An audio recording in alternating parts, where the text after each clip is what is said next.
في عز الليل لما البحر بيبقى هادي والناس نايمة، كان فيه شاب اسمه رامي واقف على شط مهجور بيبص للضلمة كأنها بتنادي عليه.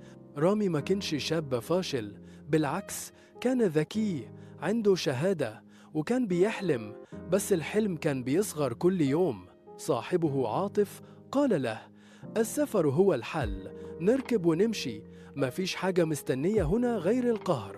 رمى أهله ووراه، باع الموبايل واللابتوب وساب لأمه ورقة صغيرة مكتوب فيها: هشوفك قريب لو البحر ما خدنيش. ركبوا المركبة بعد نص الليل، المكان زحمة والوشوش كلها خايفة بس ساكتة.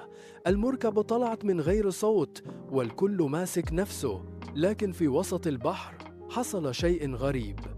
رامي شاف راجل كبير قاعد لوحده ماسك صندوق خشب صغير، مش بيتكلم مش بيتحرك. كل ما حد يسأله: انت معاك ايه؟ يرد بهدوء: ذكريات بس ما تفتحوهوش.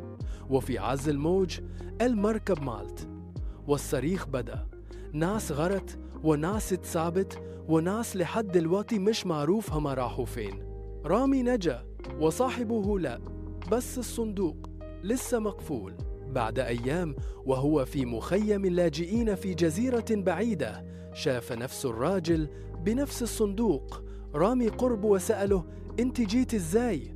الراجل ابتسم وقال: أنا كنت هناك قبل الكل وبفضل هناك بعد الكل. ولما رامي سأله عن الصندوق، الراجل سابه جنبه واختفى في الزحمة. رامي فتح الصندوق وكان جواه جواز سفر عليه صورته، لكن بتاريخ وفاة من 3 سنين.